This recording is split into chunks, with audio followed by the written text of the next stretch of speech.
అందరికీ నమస్తే, good morning. ఈనాడు, సాక్షి, ఆంధ్రజ్యోతి ఈ మూడు ప్రధాన పత్రికల్లో వచ్చినటువంటి ముఖ్యమైనటువంటి వార్తలు ఏంటో చూద్దాం. ముందుగా ఈనాడు పత్రికలో వచ్చినటువంటి ముఖ్యమైన వార్తలు. బడ్జెట్ సాయం సత్వరం అందించండి. ప్రధాని మోదీకి సీఎం చంద్రబాబు వినతి. కేంద్ర మంత్రులు అమిత్ షా, నిర్మలా సీతారామన్, నడ్డాలతో చర్చలు. విశాఖ ఉక్కు భవిష్యత్తుపై కుమారస్వామితో సమాలోచన.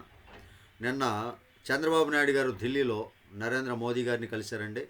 మన బడ్జెట్, మన రాష్ట్రానికి అందించాల్సినటువంటి బడ్జెట్ ఏదైతే ఉందో అది త్వరగా అందించండి, మా రాష్ట్రానికి మేలు చేయండి అని చెప్పి దానిపైన కొద్ది నిర్మలా సీతారామన్ గారితో, నడ్డాలతో, అమిత్ షా గారితో వీళ్ళతోటి, దానితో పాటు విశాఖ ఉక్కు పైన కూడా కుమారస్వామి గారితో సమాలోచన చేశారంట.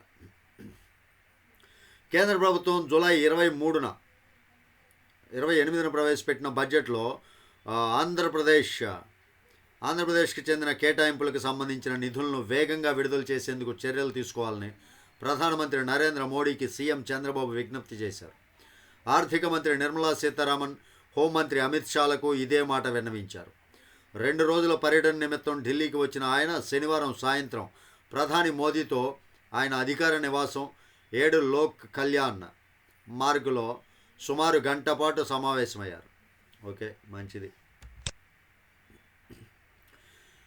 నెక్స్ట్ మరొక వార్తలోకి వెళ్తే, ఉద్యోగుల బదిలీలకు పచ్చజెండా. 15 ప్రభుత్వ శాఖల్లో ఆగస్టు 19 నుంచి 31 వరకు నిషేధం ఎత్తివేత. ఉపాధ్యాయులు, వైద్యులకు లేవు. ప్రభుత్వ మార్గదర్శకాలు విడుదల. పచ్చజెండా వచ్చిందంటండి బదిలీలకి. రాష్ట్రంలో 7 కొత్త ఎయిర్పోర్ట్లు. ఏర్పాటు అవకాశాలపై పౌర విమానయాన శాఖ మంత్రి రామ్మోహన్ నాయుడుతో కలిసి సమీక్షించిన సీఎం చంద్రబాబు. ఇది లోపల పేజీలో, సెకండ్ పేజీలో వార్త అండి. సరే, పోలవరం దస్త్రాల దహనం. అక్రమాల ఆధారాలని మాయం చేసేందుకేనని అనుమానం. పరిశీలించి సగం కాల్చినవి నకల్లేనని ఆర్డీఓ వెల్లడి. పూర్తిగా కాలిన వాటి జోలికి వెళ్ళని యంత్రాంగం. పోలవరం ప్రాజెక్టు. తూర్పుగోదావరి జిల్లా ధవళేశ్వరంలోని పోలవరం ప్రాజెక్టు పరిపాలనా కార్యాలయం దస్త్రాలను గుట్టగా కాల్చేశారు. ఈ వ్యవహారం శనివారం వెలుగులోకి వచ్చింది. పోలవరం ఎడమ ప్రధాన కాలువ భూసేకరణ విభాగం దస్త్రాలుగా పేర్కొంటున్న వీటిని కార్యాలయ గేటు బయట సిబ్బంది కాల్చేశారు. ఇదండి పరిస్థితి. కుట్రకోణంపై అనుమానాలు, కేసు నమోదంట తిరుపతి దేవస్థానం గురించి. పోలవరం దస్త్రాల దహనం అనేది వాళ్ళ యొక్క అవినీతికి పరాకాష్ఠగా చెప్పుకోవచ్చు. దీనిపైన కుట్రకోణం ఏంటి అనేది కూడా తేలుస్తారు త్వరలో. రాష్ట్రంలో 7 కొత్త ఎయిర్పోర్ట్లు అంటండి, చెప్పాను కదా ఇందాక. దానిపైన సమీక్ష చేశారంట, అది ఏంటి అనేది చూస్తారు. బడ్జెట్ సాయం సత్వరం అందించండి. మరొక ముఖ్య వార్త, ఆక్వా అభివృద్ధికి అధికారుల మోకాళ్ళడ్డు. కేంద్ర ఆక్వా పరిశోధనా సంస్థ ఏర్పాటుపై మత్స్యశాఖ మీనమేషాలు. నిధులున్న భూ కేటాయింపులపై 5 ఏళ్లుగా కాలయాపన. కొత్త ప్రభుత్వం వచ్చినా దస్త్రం కదల్చని వైకాపా విధేయ అధికార గణం. ఇంకా ఉన్నారండి కొంతమంది. రాష్ట్రంలో ఆర్థిక ఇబ్బందుల్ని దృష్టిలో పెట్టుకుని కేంద్రం నుంచి వీలైనన్ని నిధులు రాబట్టాలని ముఖ్యమంత్రి చంద్రబాబు చెబుతుంటే, మత్స్యశాఖలోని కొందరు ఉన్నతాధికారులు మాత్రం ఇంకా వైకాపా వాసనలను వేయటం లేదు. ఆక్వా పరిశోధనా కేంద్ర నిర్మాణానికి నిధులు సిద్ధంగా ఉన్నాయని, ఏలూరు జిల్లా కొవ్వలిలోని 25 ఎకరాలు ఇస్తే పరిశోధనా భవన నిర్మాణాలు మొదలు పెడతామని కేంద్ర ప్రభుత్వానికి చెందిన CIFA, central institute of fresh water aquaculture మొత్తుకుంటున్నా పట్టించుకోవడం లేదు. గత 5 ఏళ్లలో నాంచినట్లుగానే ఇప్పుడు కూడా చూద్దాం చేద్దాం అంటున్నారు. ఆక్వా రైతులు మా వాళ్ళు కాదన్నట్లు వ్యవహరించిన వైకాపా ప్రభుత్వం ఈ రంగాన్ని సంక్షోభంలోకి నెట్టింది. దానికి వంతపాడిన మత్స్యశాఖలోని కొందరు వైకాపా విధేయ అధికారులు ఇప్పటికీ తీరు మార్చుకోలేదు. పరిశోధనా కేంద్రం విస్తరణతో ఆక్వా రంగంలో ఆధునిక సాంకేతిక పద్ధతులకు, వ్యాధిరహిత జాతుల అభివృద్ధికి అడుగులు పడే అవకాశం ఉన్న రైతుల ప్రయోజనాలు తమకు ముఖ్యం కాదన్నట్లు వ్యవహరిస్తున్నారు. కొంతమంది అధికారులు ఉన్నారండి, ఇంకా వారిపైన చంద్రబాబు నాయుడు గారు దృష్టి పెట్టాలి ఖచ్చితంగా. లేదు అంటే ఆయా రంగాల వారి నుంచి ఈ ప్రభుత్వం పైన కూడా వ్యతిరేకత వస్తుంది. అది చాలా ప్రమాదం. ఉద్యోగుల బదిలీలకు పచ్చజెండా అంట. ఏ శాఖల్లో బదిలీలు అనేది ఇక్కడ రాశారండి. రెవెన్యూ, భూపరిపాలన, పంచాయతీరాజ్, గ్రామీణాభివృద్ధి, సెర్చ్, పురపాలక పట్టణాభివృద్ధి, గ్రామ వార్డు సచివాలయాలు, పౌర సరఫరాలు, గనులు, భూగర్భ వనరులు, దేవాదాయ, రవాణా, అటవీ, పర్యావరణం, శాస్త్ర సాంకేతిక రంగాలు, పరిశ్రమలు, ఇంధన శాఖ, స్టాంపులు, రిజిస్ట్రేషన్లు, వాణిజ్య పన్నులు, ఎక్సైజ్, అన్ని శాఖల్లోని ఇంజనీరింగ్ సిబ్బంది. ఈ శాఖలకు సంబంధించి బదిలీలు అయితే కన్ఫామ్. దొంగే దొంగ అన్నట్లుగా వ్యవహరిస్తున్న వైకాపా నీటిపారుదల మంత్రి నిమ్మల రామానాయుడు గారు అన్నారండి.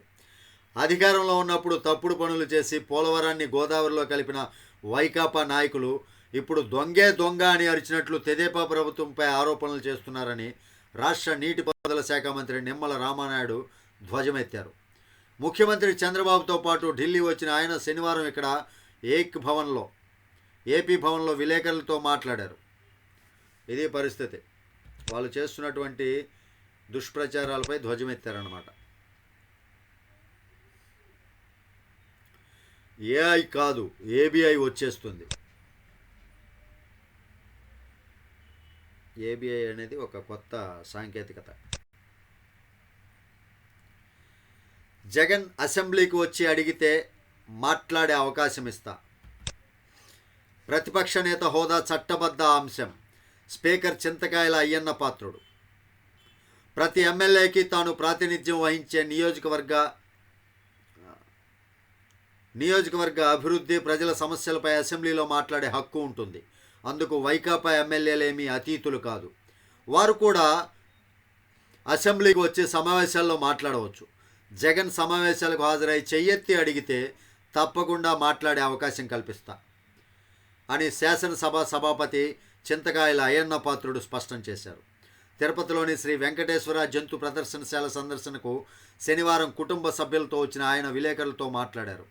జగన్ తనకు అసెంబ్లీలో ప్రతిపక్ష నేత హోదా కల్పించాలని, అప్పుడే సమావేశాలకు హాజరవుతానడం సహేతుకం కాదు. అది చట్టబద్ధమైన అంశం. చట్టానికి లోబడే ఆ హోదా కల్పిస్తారు. ఈసారి 175 మంది ఎమ్మెల్యేల్లో సుమారు 88 మంది తొలిసారి అసెంబ్లీకి వచ్చారు. సీనియర్లతో పాటు వారికి ప్రశ్నోత్తరాల సమయంలో మాట్లాడే అవకాశం కల్పిస్తున్నాం. అందుకోసం గంట మాత్రమే ఉన్న ప్రశ్నోత్తరాల సమయాన్ని 2.5 గంటలకు పెంచాం. మంచి పద్ధతే కదా. నీకు ప్రశ్నోత్తరాలు కావాలన్నా, ఏది చావాలన్నా, నిన్ను నమ్మి ప్రజలు ఓటేస్తే నీ నియోజకవర్గానికి మంచి జరగాలి అంటే అసెంబ్లీకి వెళ్ళి మాట్లాడాలి కదా. కనీసం ఆ బాధ్యత లేకుండా వ్యవహరిస్తున్నటువంటి జగన్మోహన్ రెడ్డిని పిచ్చి కొట్టుడు కొట్టాలి. మరొక వార్తలోకి వెళ్తే, రాజధాని నిర్మాణానికి ఏడీబీ ప్రపంచ బ్యాంకు రుణం 15,000 కోట్ల రూపాయలు ఇచ్చేందుకు సుముఖత. 19న రాష్ట్రానికి రుణదాతల బృందం. కేంద్ర ప్రభుత్వం ఇటీవల బడ్జెట్లో ప్రతిపాదించిన మేరకు తొలి విడతలోనే అమరావతి నిర్మాణానికి 15,000 కోట్ల రూపాయల రుణం ఇచ్చేందుకు ప్రపంచ బ్యాంకు సుముఖత వ్యక్తం చేసినట్లు సమాచారం. ఆసియా డెవలప్మెంట్ బ్యాంక్ ఏడీబీతో కలిసి ఆ మొత్తాన్ని మంజూరు చేయనుంది. వీలైనంత త్వరగా మంజూరు చేస్తుందంటండి, ఇక మంచిదే. ఫ్రీ హోల్డ్ భూముల్లో చేతులు మారిన 125 ఎకరాలు. విశాఖ జిల్లాలో భూ అక్రమాలపై సమగ్ర విచారణ. అవసరమైన చోట భూ వ్యవహారాలపై న్యాయ పరిశీలన. రెవెన్యూ శాఖ ప్రత్యేక ప్రధాన కార్యదర్శి ఆర్పి సిసోదియా విశాఖ జిల్లాలో దస్పల్ల దగ్గర మ్యాప్ను పరిశీలిస్తూ మాట్లాడారంటండి. చెప్పుతో కొట్టాడని చంపేశాడు. విశ్రాంత హెడ్ కానిస్టేబులే హంతకుడు. తెదేపా నేత శ్రీనివాసరావు హత్య కేసులో వీడిన మిస్టరీ. కర్నూలు జిల్లా పత్తికొండ నియోజకవర్గంలోని హోసూరుకు చెందిన తెదేపా నాయకుడు వాకిటి శ్రీనివాసులు హత్య కేసులో మిస్టరీ వీడింది. గతంలో ఆయన ఓ వ్యక్తిని చెప్పుతో కొట్టడమే హత్యకు దారితీసినట్లు పోలీసుల దర్యాప్తులో తేలింది. హోసూరు గ్రామానికి చెందిన గుడిసె నరసింహులు సిఆర్పిఎఫ్లో హెడ్ కానిస్టేబుల్గా పనిచేస్తూ 2020లో స్వచ్ఛంద ఉద్యోగ విరమణ చేశారు. తర్వాత హోనూరుకు వచ్చి స్థిరాస్తి వ్యాపారం చేస్తున్నాడు.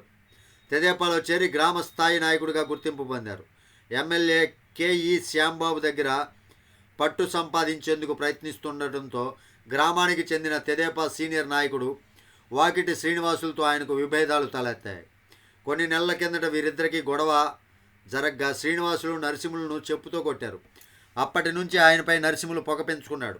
ఈ నేపథ్యంలో శ్రీనివాసులను పత్తికొండ ప్రాథమిక వ్యవసాయ సహకార పరపతి సంఘం చైర్మన్ పదవి ఇస్తారన్న ప్రచారాన్ని నరసింహులు జీర్ణించుకోలేకపోయాడు. తన మిత్రుడు వి నరసింహులకు చెప్పి శ్రీనివాసులు హత్యకు పథకరచన చేశాడు. ఇదండి జరిగింది. ఇది జరిగితే రకరకాల కథనాలు, సాక్షి వాళ్ళు కానీ ఎవరైనా సరే.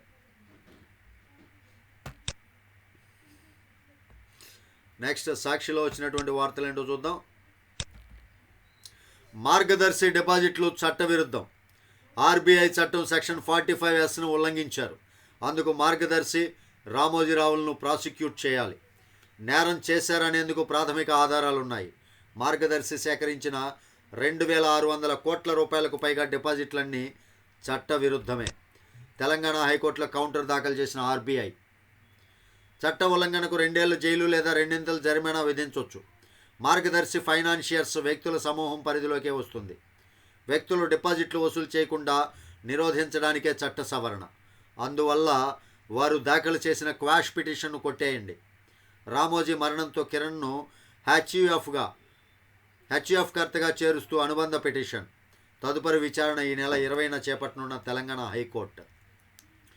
ఇదండి పరిస్థితి. ఆర్బీఐ వాళ్ళు దీనిపైన ప్రాసిక్యూట్ చేయాల్సి అన్నట్లుగా దాఖలు చేశారంట. చూడాలి మరి.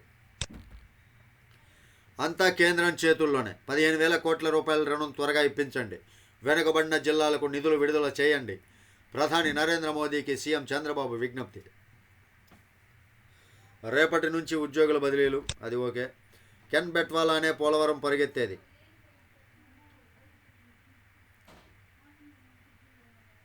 కొండపల్లి బొమ్మ కోటగట్టి కూర్చుందమ్మ. ఓకే. సిద్ధరామయ్య మెడకు ముడా ఉచ్చు.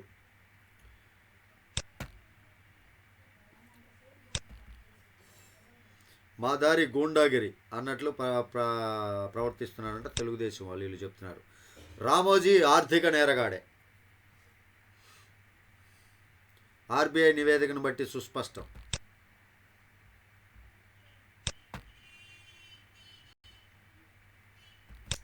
ఖాతాలు ఖాళీ చేస్తున్నారు. కెన్ బెట్వాలానే పోలవరం పరిగెత్తేది. ఓకే. మార్గదర్శి అక్రమాల పునాదికి ఈనాడు కవచం. వీళ్ళ రాతలు ఏదో ఒకటి జరిగింది అంటే వీళ్ళ రాతలు.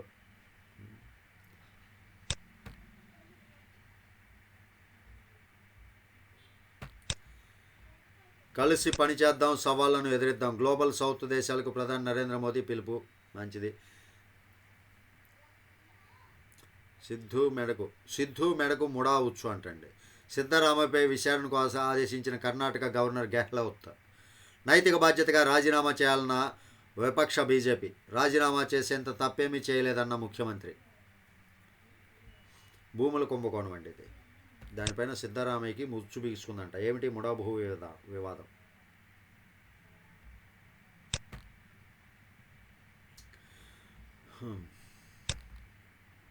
ఇవండి ప్రధానమైనటువంటి వార్తలు. ఇక ఆంధ్రజ్యోతిలో వచ్చినటువంటి వార్తలు ఏంటో చూద్దాం ఒకసారి. కువైత్ నుంచే భర్తనిగా అంట. భార్యపై అనుమానంతో ఇంటి చుట్టూ సీసీ కెమెరాలు. వేధింపులు తాళలేక 2 పిల్లలతో మహిళ ఆత్మహత్య. 2027 జాతీయ క్రీడల నిర్వహణకు రాష్ట్రం బిడ్డ. ఓకే. కరువు తీరేలా జలాలు అంట. చిక్కుల్లో సిద్ధరామయ్య. ఓకే. వేధింపుల గతం మరిచి గగ్గోల. స్టాప్ లాగ్ సక్సెస్ అయిందంటండి. తుంగభద్రలో స్టాప్ లాగ్ ఉంది కదా, అది సక్సెస్ అంట. రాష్ట్రానికి జ్వరం, వింత వైరస్తో ఇబ్బందులు, రక్త పరీక్షలోనూ తేలని కారణం.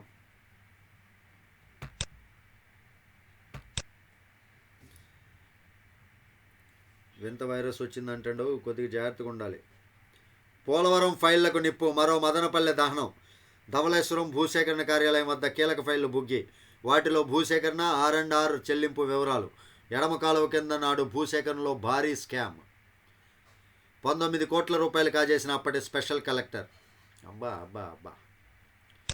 నిజాలు ఢమాల్. డయాఫ్రమ్ వాల్పై రోతపత్రికల రాతలు. నిపుణుల బృందం నివేదిక వక్రీకరణ.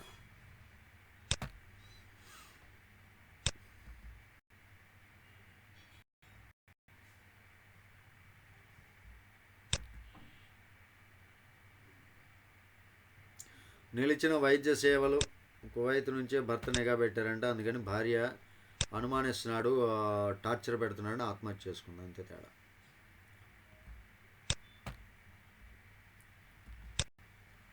వేధింపులు గతం మర్చి గగ్గోల, అంటే ఐపీఎస్ల మీద వేధింపులు అన్నట్లుగా సాక్షి రాసినటువంటి పత్రిక మీద కథనం మీద వీళ్ళు కొత్త పలుకులో ఆర్కే గారు కొత్త కథనం రాశారు.